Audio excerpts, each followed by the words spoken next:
I do want to just say one thing as a kind of prefatory remark. I don't know how many of you saw that Amnon Shahak died yesterday. He was, for many of us who spent a lot of time working with the Israelis over the last really 25, 30 years, he was an extraordinary fixture in this, first in the security establishment. I met him first when he was the head of military intelligence. I don't know that I have ever been around someone who offered clear and more compelling strategic analysis. I worked with him closely then when he was Deputy Chief of Staff of the military and then Chief of Staff of the military, not only because we would deal with security issues together, but also because he became, under Prime Minister Rabin, he became an increasingly important player in the discussions with the Palestinians. And later on, when he met and I presided over his meeting of the Chief of Staff of the Syrian military, Hikmat Shahabi. One of the things I was struck by was how he dealt with everybody. There was a kind of consistency to him, there was a dignity to him, and there was a respect that he conveyed to others and that they always conveyed to him. He struck me frequently as one of those who may have been Israel's more effective negotiators, even though that was not his intent. He was always very clear with whoever he was dealing with about what Israel's needs were. Shahabi, at the end of 2.5 days, when we held these discussions in 1995, said to me, "I can do business with that man."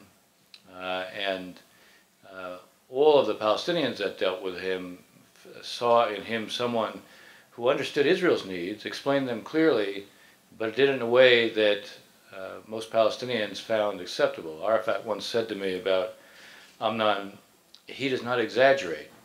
And what he meant by that was he didn't necessarily agree with what Amnon had to say, but that he knew that when Amnon said it, it's because he believed it. It wasn't an effort to take advantage of the Palestinians. It wasn't an effort to somehow exploit them. It reflected what Amnon thought. And usually in the negotiations, he would spell out, this is what we need for our security. If the Palestinians or others would say, can't do it, he would say, I understand that, but you understand, then we will do it. And it was a kind of compelling approach to talks, but one in which he ended up commanding respect of everybody he dealt with. So I just wanted to say, he's a real loss for the state of Israel, and certainly a real loss for the U.S.-Israeli relationship. Now, with that as a point of departure, it's interesting that Dory was talking about what's going on here in Israel, and also how does Israel position itself to deal with the international community, but also in anticipation of a second, not something I said, in anticipation of dealing with a second term of President Obama. And what I would like to do is I'd like to try to put some things in perspective.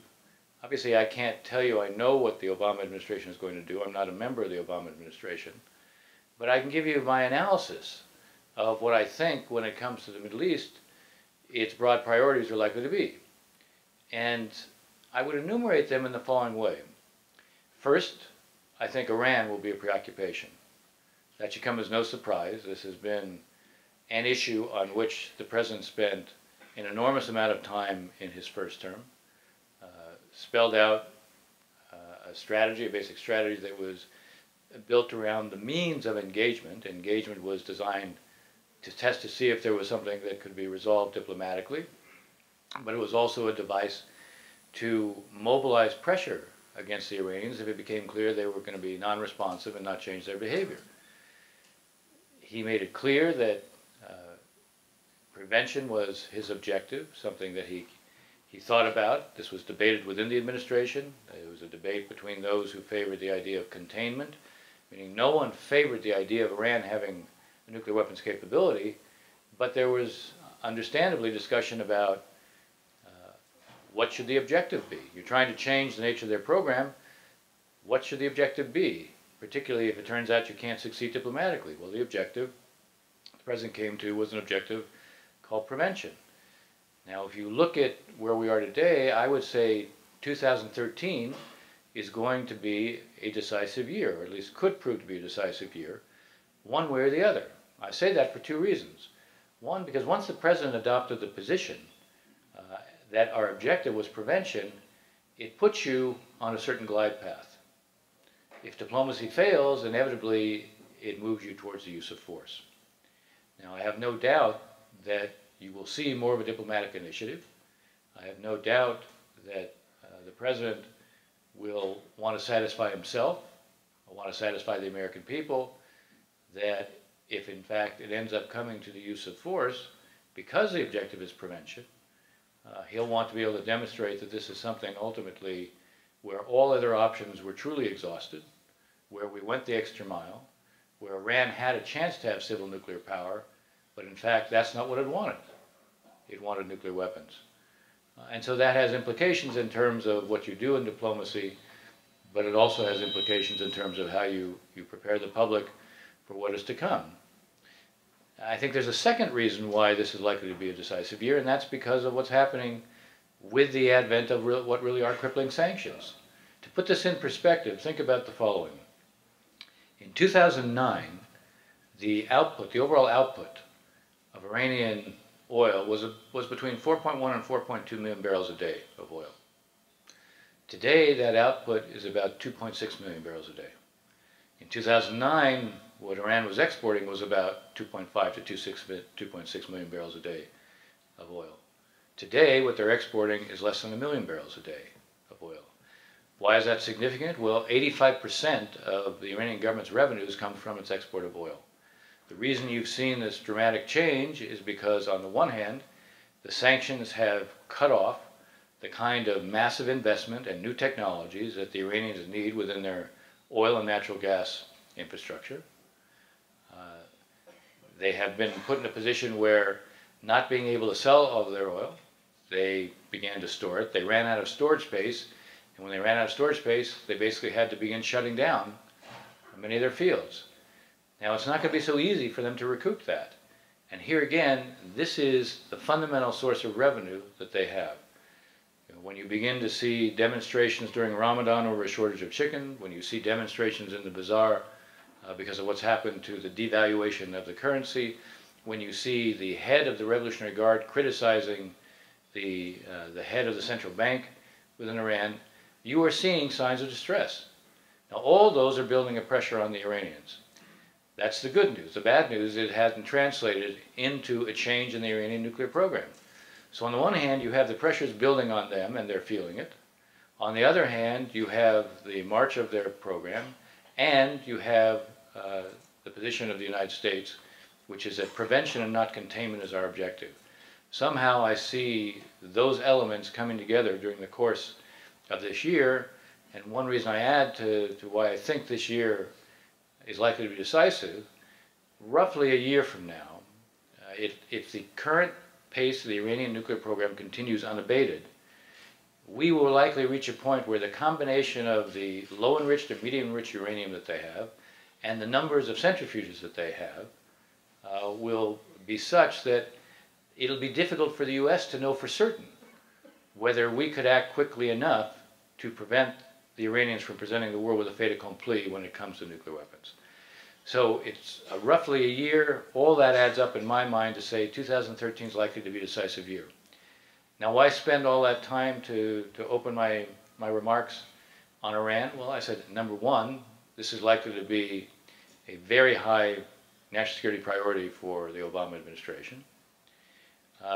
Number two, this is an area of basic convergence strategically between the United States and Israel. Will we agree on every detail? Will we have an exact same view on timing? Perhaps not, although what we've also seen is ongoing conversations between the United States and Israel on the full array of what it is we're doing as we approach this strategy, what the diplomacy looks like, what guides us in the diplomacy, as well as what shapes the definition of prevention and our approach to it.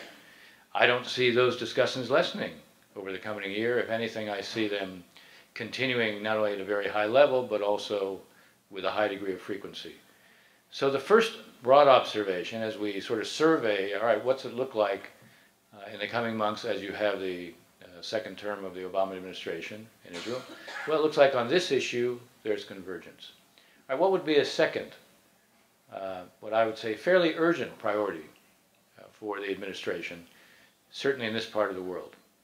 And I say that, by the way, I know there's been a lot of talk about the pivot. You know, the U.S. is pivoting towards Asia. Understand that the pivot towards Asia means the United States is going to do more in Asia. It doesn't correspondingly mean it's going to do less in the Middle East. And as someone who has spent the last 30 years working on the Middle East, if there's one lesson from the past 30 years that I would say to you, it said when we don't pay a lot of attention to the Middle East has a way of paying a lot of attention to us. If we're not going to be sufficiently involved, one of the things we're going to find out is that the Middle East will visit us. And so I suspect that even with a pivot to Asia, you're going to find a continuing high level of effort that the United States makes in a second Obama term in the Middle East simply because of the realities we're contending with. Iran, as I just described, is not going to be a force for less American attention. It will be more. The second issue will be Syria. Now, I don't know if President Assad is going to be there another 6 months or another 6 weeks. What I do know is over the course of this coming year, there's a very high probability he will no longer be there. What happens to the chemical weapon stocks? This is an area of enormous preoccupation for the United States, for Israel, for Turkey, for Jordan, and that has a sense of immediacy to it. It isn't just the question of the chemical weapon stocks, although the reality of what they potentially could mean creates a laser-like focus on that. There's obviously the broader question of what's the future of Syria going to look like. Anybody who tells you they know that today, I would just offer I would offer a suggestion to you, be a little bit skeptical about what they say. So of course I'm going to tell you, here's what I know about it. I mean, what we have is an opposition that is not unified, although there's been increasingly major efforts to unify it. But the fact of the matter is, it is split in a variety of different ways, geographically, in a sectarian way in some respects, certainly in terms of the ideology of different groups. We have a huge stake in affecting the balance of power in the opposition. If we're going to affect the post-Assad Syria, we're going to have to affect the forces that are contending to emerge in the post-Assad Syria. So I anticipate the United States becoming more involved in this, not less involved in this. You have to understand, when it comes to Syria, what I like to say is, in Syria, the Las Vegas rules don't apply. Everybody here understand what the Las Vegas rules are? What happens in Las Vegas stays in Las Vegas. In Syria, the Las Vegas rules are not going to apply. So here again, we have a stake because conflict in Syria could easily radiate outwards. You already see it. Vis-a-vis Iraq, vis-a-vis Turkey, Lebanon, Jordan, and here. What happens there, the presence of jihadis in Syria, there is an enormous stake that we have, not only to be sure that the chemical weapons are somehow controlled, but we also have an enormous stake in who emerges. What's the process in which they emerge? Now, you could easily say to me, well, how much influence are we actually going to have? And I think that's an unanswerable question right now. But our interest in trying to affect the way Syria evolves is not a small interest. Now, here again, is there a convergence between the United States and Israel? Or a gap? And I would say there's a very powerful convergence between the United States and Israel. So that's a second issue on which a second Obama administration is very likely to have a high priority. And here again, you're going to see, I think, a convergence, not a gap. All right, a third broad priority in the Middle East for a second-term Obama administration, the Arab awakening, and particularly the focus on Egypt. The Arab awakening isn't limited to Egypt, but I used to joke when I used to be asked years ago, so what's the mood in the Arab street? And I'd always say, tell me what the mood in Egypt is on the street, and I'll give you a sense of what the mood throughout the region is going to be. Clearly what happens in Egypt is going to have an effect throughout this region. And what we're seeing right now is a process that is moving in a certain direction. But here again, I would say anybody who thinks that the story has been written doesn't understand what we're watching. Let's take a step back. How many people here have heard the term Arab Spring? How many people here think the term Arab Spring is an appropriate term? That was a rhetorical question. It was never going to be an Arab Spring. Arab Spring implies this was going to be a short, beautiful season in which the flowers were going to blossom very early and everything was going to be fine. Now, this was going to be a period of upheaval, yes. This is a period of awakening, yes. And I use the term awakening quite deliberately. It's not for me. I use the term Arab awakening for a reason. In much of this region, what you're seeing right now is that there are people who are seeing themselves for the first time as citizens. They're seeing themselves as citizens and not as subjects. There's a big difference between being a citizen and a subject. When you're a citizen, you have a right to make demands. When you're a subject, it is the regime that imposes demands on you. When you're a citizen, you have a right to have a voice. When you're a subject, it is the regime who has the voice, and you have to listen. When you're a citizen, you can have hopes and expectations and a sense of possibility. When you're a subject, it's the regime that defines the expectations. And when you're a citizen, you are enabled to create accountability. When you're a subject, it is the regime that imposes accountability on you. Now suddenly, there is a sense of being a citizen in a place like Egypt and other places throughout the region. What doesn't exist are the institutions for accountability, number one. Number two, the Islamists have had all the advantages going into this initial competition. You know, during the Mubarak years, as an example, the only ones who were permitted to organize were the Islamists. The one place that you couldn't take on if you were Mubarak, lacking real legitimacy, was the mosque.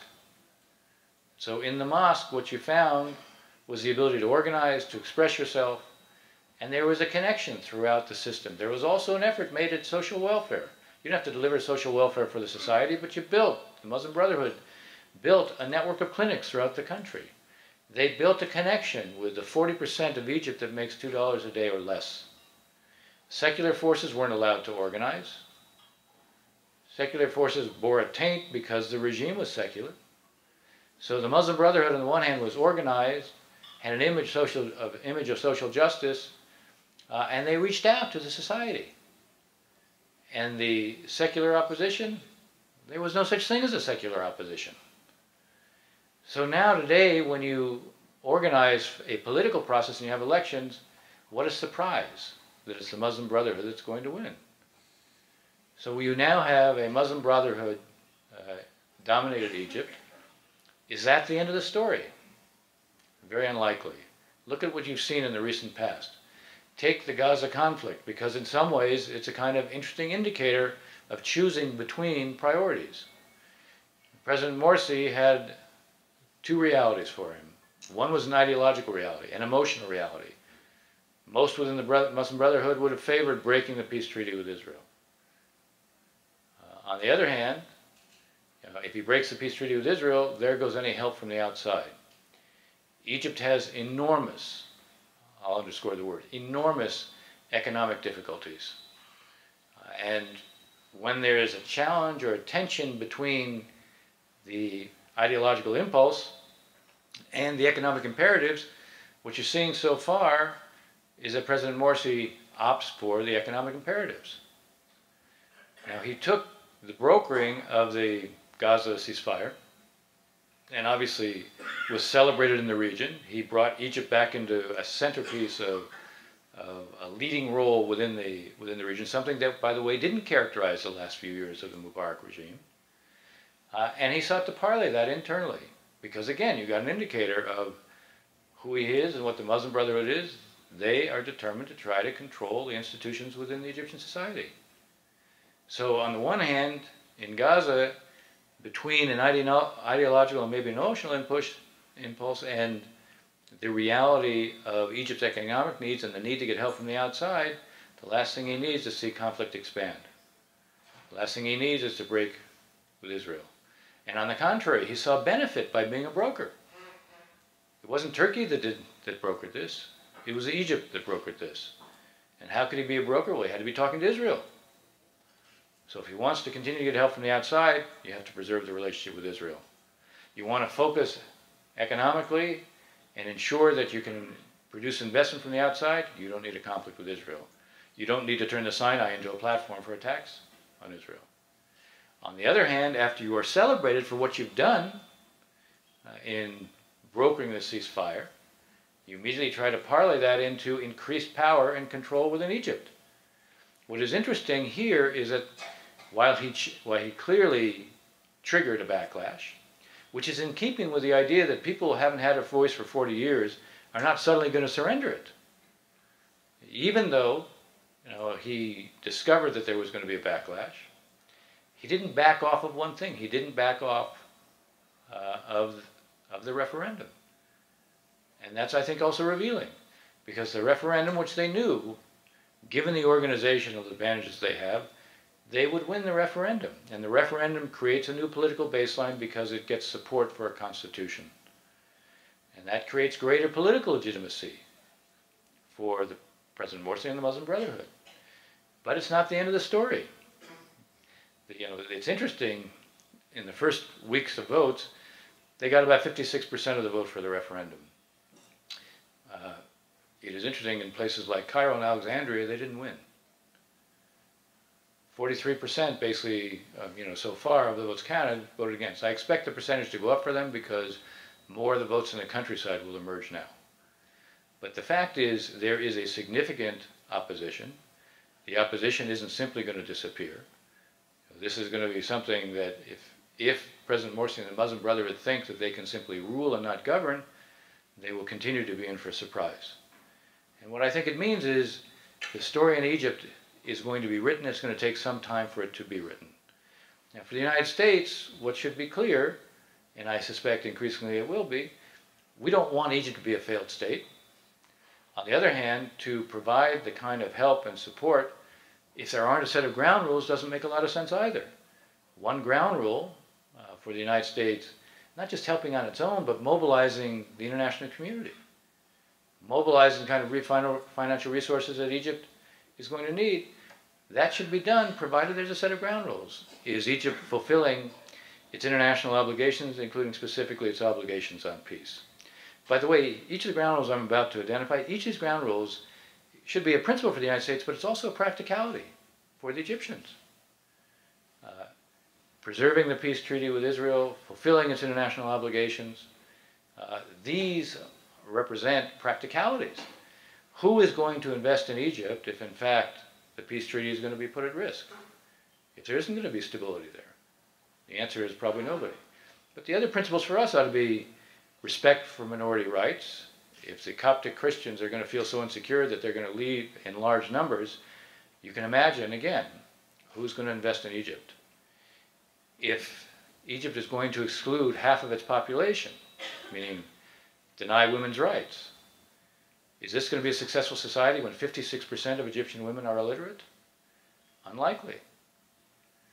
And how about, again, if you want stability, and we've seen a measure of what happens when you try to introduce things by fiat.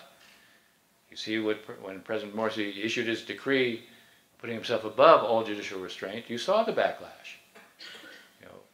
One principle ought to be maintaining the political space for competition. And that means respecting pluralism.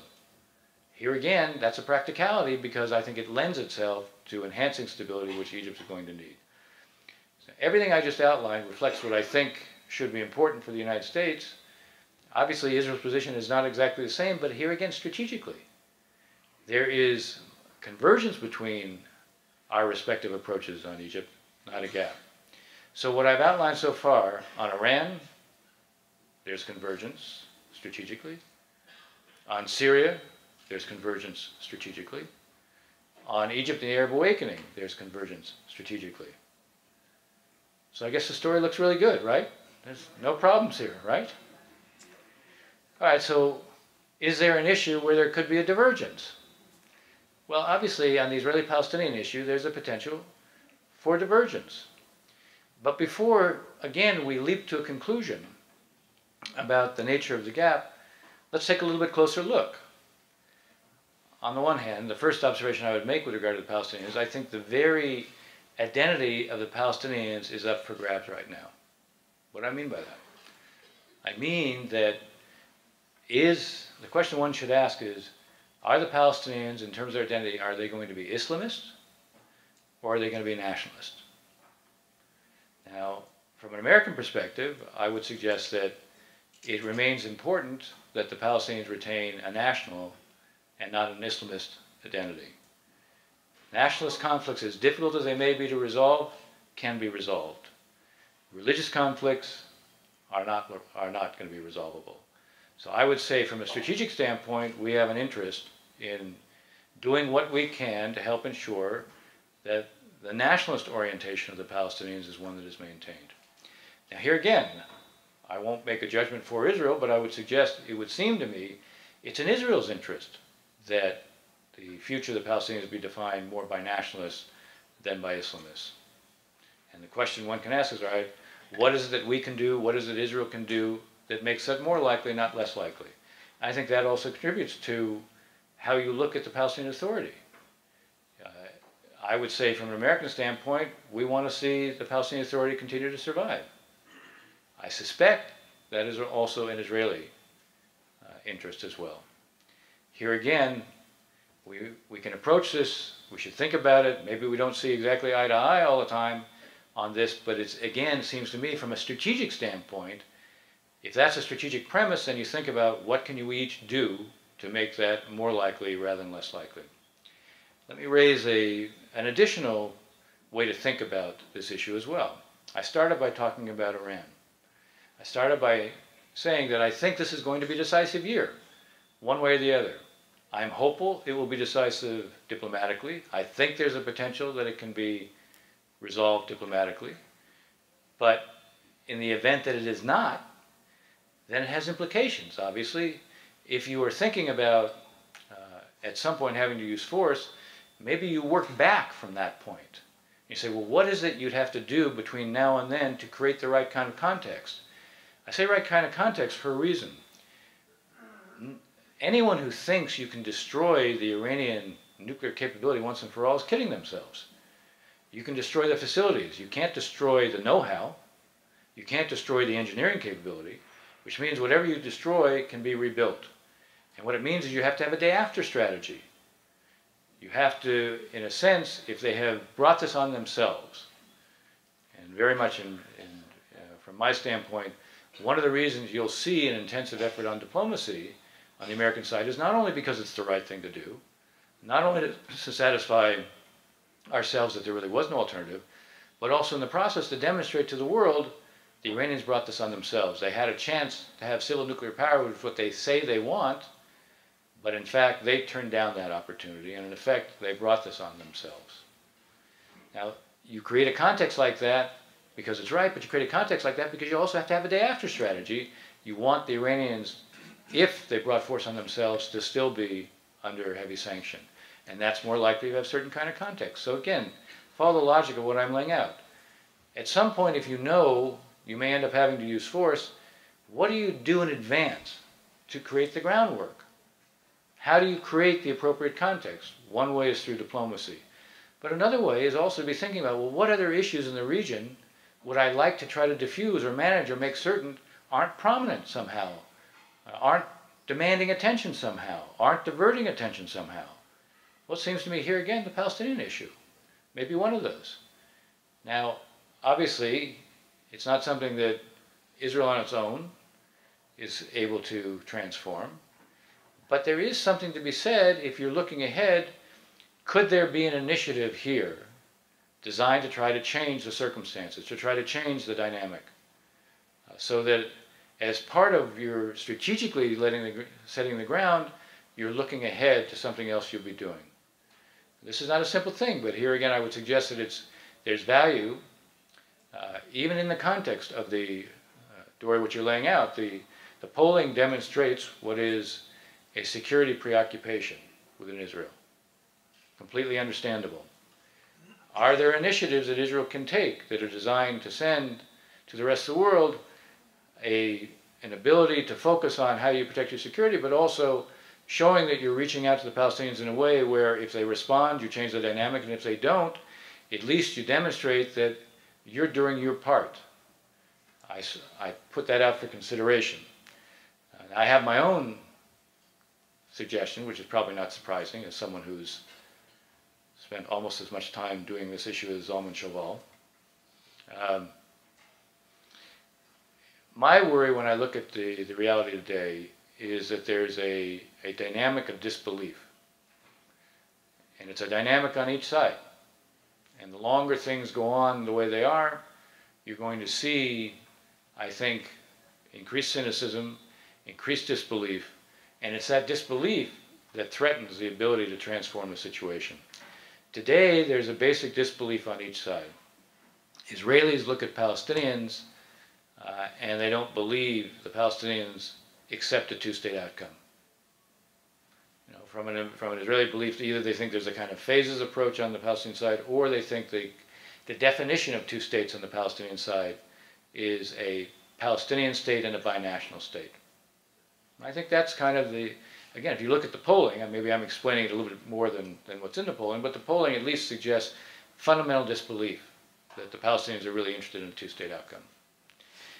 The Palestinians have a mirror image. The Palestinians look at the Israelis and believe two things. One, that they're not really prepared to surrender control, not really prepared to accept an independent Palestinian state. And two, if Israel was really committed to two states, why would Israel be building in what would be part of the Palestinian state? So there's a fundamental disbelief, there's a dynamic of disbelief. If tomorrow you could resume at the table, I suspect there'd be a high probability of having a dialogue of the deaf. The two sides would talk past each other. And I'm not saying, you know, I wouldn't like to see it. I think, in fact, we should be trying to resume a negotiation. But I think there needs to be an agenda for that negotiation. I think there needs to be an agenda that's designed to address each side's disbelief in the other's commitment to two states. And I think if you could change that dynamic, it could well put you in a position where you could create some kind of diplomatic process. Whether it would produce a breakthrough to a comprehensive agreement, I don't know. But it might produce a breakthrough and change the circumstances between the two sides, and somehow that, I think, is necessary. I'm going to suggest what I think would be useful at this point. If the idea that I think has to be addressed is the question of disbelief, and by the way, let's put this in perspective. Disbelief is not the same as a loss of confidence. Confidence is something you restore. Belief is like faith. When you lose it, it's fundamental. The idea that suddenly there's going to be a panacea and you can simply recapture and bring it back, I have my doubts. But I don't have the doubt that if you don't affect this dynamic, your ability to do anything else is going to be profoundly limited. So I would like to suggest not what are unilateral steps or points for the two sides. I would like to suggest an agenda for their discussions when they come back to the table. The agenda for the discussions is not designed to replace what should be a political agenda, but it's an agenda to at least get things going in a way where maybe you can change that dynamic, where maybe for the first time you could build some kind of virtuous cycle, and the process itself may yield additional options for how you make real progress. So here's my suggestion. I once presented this as 12 points for the two sides, but you know, you give me more time and I now have 16. There's going to be 6 on each side that are basically what each should be prepared to discuss with the other, and then there's going to be 4 that are actually mutual. All right, so on the Israeli side, what are the points that the Israelis could be putting on an agenda for discussion with the Palestinians under the rubric of let's change the dynamic? Well, one is a readiness to provide compensation to any settler who would leave where they are and come back either to the blocks or into Israel. Again, understand what's motivating these points on each side. The perception of the other side that you're not committed to a two-state outcome. So the first point, as I said, is be prepared to offer compensation to anyone who would voluntarily move back into Israel or into the blocks. Secondly, start building housing within Israel or the blocks for those who would leave. Sends the same kind of message about where you're building and where you're not building. Also sends a message to the settlers. You know, I wouldn't surprise this audience if I said those settlers who were forced to leave Gaza in 2005, I would say would probably almost universally suggests that they weren't in fact taken care of. This is a way to anticipate that. All right, third point. Build only in the blocks. The blocks are everything to the west of the barrier, and it sends a signal. Everything to the west of the barrier is 8% of the West Bank. That means you're not building in 92% of the West Bank. It means you send an immediate message saying, look, we're serious. We're building in what should be our state. We're not building in what would be your state. I think it will also send a message internationally to those who focus a great deal on this issue. So that's the third point. Fourth point, fifth point, and sixth point relate more to the image of that the Palestinians have that Israel won't surrender control. 60.1% of the West Bank is Area C. All 11 rock quarries in the West Bank exist in Area C. Palestinians have extremely limited access to Area C for any kind of economic activity. Open up Area C for economic activity. This can be done in a way that doesn't affect Israel's security. It has the benefit of signaling that Israel is serious about not wanting to control the Palestinians. It also has the benefit of creating more of an economic underpinning and well-being to any Palestinian state should it emerge, and certainly would serve the Palestinian Authority's interests. So that's the fourth step. The fifth step. 21.7% of the West Bank is Area B. That's where the Palestinians have security responsibility for law and order, but not for dealing with terror, and they have responsibility for civil issues. And here I would increase the number of Palestinian police who are permitted, and I would expand the scope of their responsibilities. They already coordinate with the IDF. Why not expand the scope? Again, with the rubric being sending the message that you're not interested in controlling Palestinians. You're interested in Palestinians being able to control themselves. The sixth step relates to Area A. Area A is 18.2% of the West Bank. Now, the IDF from time to time goes back into Area A. Area A is where the Palestinians have civil and security responsibility. Every time the Israelis go back in, it's a reminder of who controls whom. Now, the fact is that every time the Israelis go back in, it grates on the Palestinians. My suggestion is come up with a set of security criteria. The IDF can come up with a set of security criteria that if they're met and agreed and then carried out by the Palestinian Authority, then Israel doesn't go back in. If they're not, you're justified in terms of going back in. I've raised this with a number of Palestinians who think, this, from their standpoint, they'd be open to this. My own suggestion would be you could probably come up with security criteria related to Ramallah and Bethlehem pretty quickly. But all right, so there's six points for an agenda for discussion on the Israeli side. Now, I said I'm going to have 4 that are going to be mutual, so I'll save the 4 that are mutual to the end. What about on the Palestinian side? What should be on their points of agenda for discussion? Well, the first is put Israel on a map. Now we're dealing with the Israeli perception of the Palestinians that they're not committed to 2 states. Well, suffice it to say, since you can't find Israel on a map in any Palestinian textbook or in any Palestinian website, it's true you can find maps of Israeli settlements, you just can't find Israel.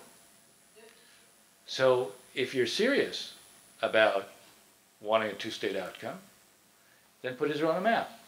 I once asked a Palestinian negotiator, why isn't Israel on the map? He says, because we don't know its borders. And I said, you know what you want them to be. Put Israel on a map.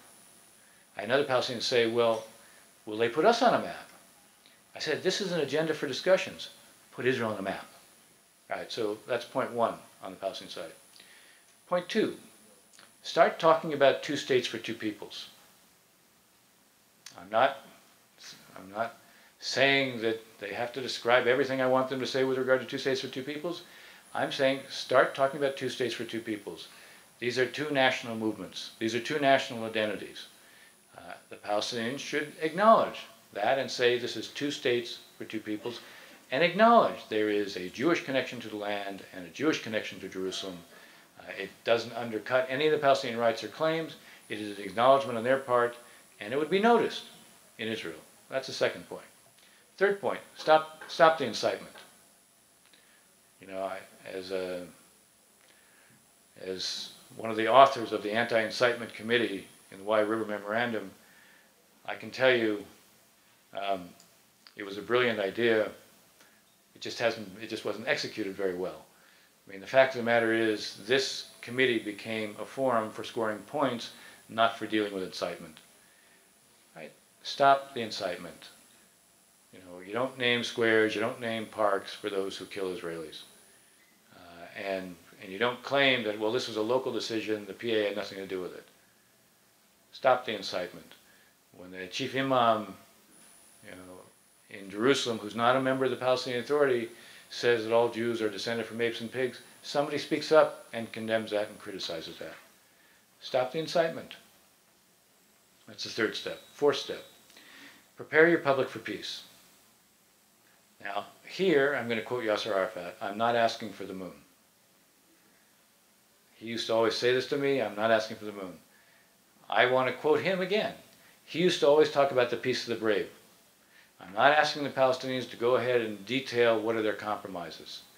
I'm asking them to say, when Arafat used to speak about the peace of the brave, what he meant was we both have hard decisions to make. Not only one side. We both have hard decisions to make. You know, Yitzhak Rabin used to say to me, I know we will give up more than they will give up. But I need to see that they're prepared to do things that are hard for them. I'm going to do things that are excruciating for us. I need to see they're prepared to do things that are hard for them. Acknowledge the fact that both sides have hard decisions to make. That would be something that hasn't been done, and it would be a way to begin to prepare your public for peace. A fifth point. About 6 years ago, Abu Mazen asked the question, where does it say that Palestinians should live in squalid conditions? Now what he was getting at, you know, look at the refugee camps. Why don't we do something about them? And not much, if anything, was done. But here I'm not saying you have to say anything. I'm just saying, why don't you begin in the West Bank? You have camps like the Balada camp and the Dahisha camp. Why not start to rebuild those? And why not let those who live in them move out of them? You don't have to say a thing, but it would certainly send a message about who you are and about your intentions. The sixth point for the Palestinians. This is mostly for the Palestinians, but it will send a message about the kind of neighbor it will be to Israel. And it would be good from the standpoint, again, looking at the larger frame of the Arab awakening. It's not just, I want the Palestinians to continue to build the institutions for statehood. I want them to focus on the rule of law. If you look at a lot of the recent demonstrations that took place in the West Bank, not the recent Hamas ones, but the recent demonstrations before that, they were frequently about corruption. Build a rule of law. It's good for you, and it sends a message to Israel about the kind of neighbor you're prepared to be. All right, so there's 6 points on each side to create an agenda, to start discussions. You know, these don't necessarily have to be exhaustive. There can be other ideas, but I have 4 more, 2 that are mutual on each side. So the seventh on each side. You know, the only Israelis that Palestinian kids today are Israeli soldiers. Those are the only Israelis they see. So you can assume that the image that Palestinian kids have Israelis is not necessarily a great image. But I would say on the other side, Israeli kids are also not seeing Palestinians. And we had your own recent examples a couple of months ago of a lynching in Jerusalem. And a lot of the Facebook entries on the Israeli kid side was pretty ugly. Everyone from the top down condemned what happened here. But it's a reminder that you now have 2 societies that geographically are close to each other and might as well live on different sides of the moon. We have got to find a way to begin to socialize the kids on each side to a different experience if you're going to change the dynamic. So I'd like to suggest that there be an exchange of classrooms, starting in the 3rd grade. I know there'll be all sorts of concerns about, well, how can you do this, and security and so forth. This is the sort of thing where you can come up where you bring Israeli and Palestinian kids together so they see each other, have some contact with each other. It's very easy to demonize when there's no contact. It's very easy to dehumanize when there's no contact. And the dynamic that I'm describing is one that is going to make it increasingly difficult to ever do anything if we can't change it. So one way to change it is also to change the socialization process on each side as it relates to kids. So that's a 7th point on the agenda for both sides, but it's mutual. And the 8th and final point, which comes up to 16 on each side, is I want to do something that's going to seem really remarkable. How about when each side does something that's positive, the other actually acknowledges it? I know that's a revolutionary concept, but the fact is, it's not done now. You know, the fact of the matter is, Palestinian security forces, for the most part, do their jobs. I don't ever see it get acknowledged publicly. I'm not saying you want to laud them and make it look like they're working for you. That's not the case.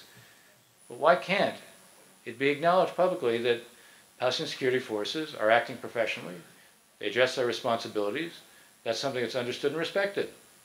That can be done. It shouldn't be some deep hidden secret. It can be done. On the Palestinian side, you know, it's not hard to come up with examples.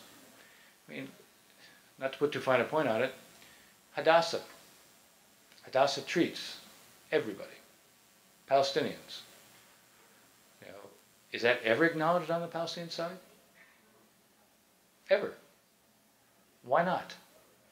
So why not, as the 8th point on the agenda, each side will agree that when the other takes a positive step, it will publicly acknowledge this. Again, these 16 points are designed to create an agenda for discussion, not to replace a political discussion, but maybe to change the dynamic, maybe to create a virtuous cycle, and maybe to infuse any political discussions with a much greater chance of actually leading someplace. The one thing I'm quite certain of is that if nothing is done along these lines, we're going to see the prospects for Israelis and Palestinians only get worse.